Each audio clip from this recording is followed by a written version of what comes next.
চলো বন্ধুরা, আমি আবার চলে এসেছি তোমাদের মাঝে নতুন আরেকটি গল্প নিয়ে। আজকের গল্পটি খুব মজার এবং শিক্ষণীয়। চলো শুরু করা যাক। আজকের গল্পের নাম হচ্ছে দুই বোন ও এক ভাইয়ের মজার গল্প। একটি ছোট গ্রাম ছিল, ঘন জঙ্গলের কিনারে। সেই গ্রামে থাকতো দুই বোন আর তাদের ছোট ভাই।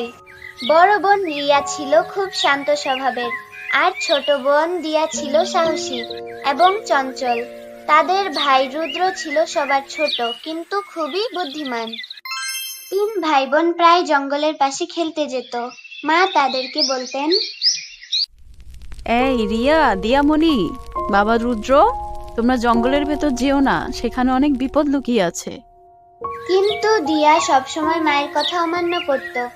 একদিন সন্ধ্যার আগে তিন ভাই বোন জঙ্গলের কিনারে খেলছিল।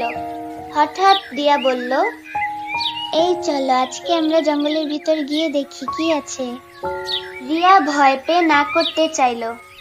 না না দিয়া, মা বলেছে জঙ্গলের ভিতরে যাওয়া ঠিক হবে না, বিপদ হতে পারে। রিয়াপু, তুমি এত ভয় পাচ্ছ কেন? আমরা একটু দেখেই ফিরে আসবো। কিন্তু দিয়া তার কথা শুনল না। তিনজন মিলে জঙ্গলের ভেতরে ঢুকে পড়ল। ঘন গাছের ফাঁক দিয়ে তারা এগিয়ে চলল।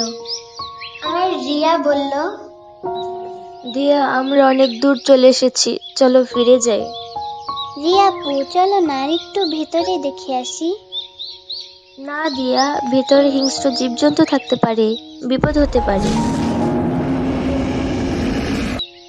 রিয়াপু, আমি অনেক ভিতরে জঙ্গলে চলে এসেছি, আমি বাসায় ফিরে যাব। কিছুক্ষণ পর তারা বুঝতে পারলো পথ হারিয়ে ফেলেছে। চারিদিকে শুধু গাছ আর অন্ধকার। তা দেখে রুদ্র কাঁদতে শুরু করলো। আমি বাড়ি ফিরে যাব, আমার ভয় লাগছে অনেক, মার কাছে যাব।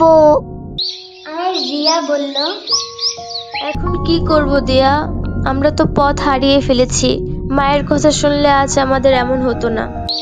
ঠিক তখন রুদ্র বলল, দিয়াপু, আমরা যে পথে এসেছি সে পথে ফিরে যাইতে হবে। গাছে পাতায় সূর্যের আলো দেখলে দিক নির্ণয় করা যাবে। দিয়া আর রিয়া রুদ্রর কথা শুনে রিয়াপু বেরো, রাস্তা খুঁজে পেয়েছি। একটু পরেই তারা সেই পথ খুঁজে পেল যেখান দিয়ে তারা এসেছিল। গ্রামে ফিরে তারা মায়ের কাছে সব কথা স্বীকার করলো। দিয়া আর রিয়া এবং রুদ্র মাকে এসে ডাকতে লাগলো, এবং মা আসলে মায়ের কাছে বিস্তারিত খুলে বলল। মা, তুমি কোথায় মা? এই তো আমি রান্নাঘরে আছি।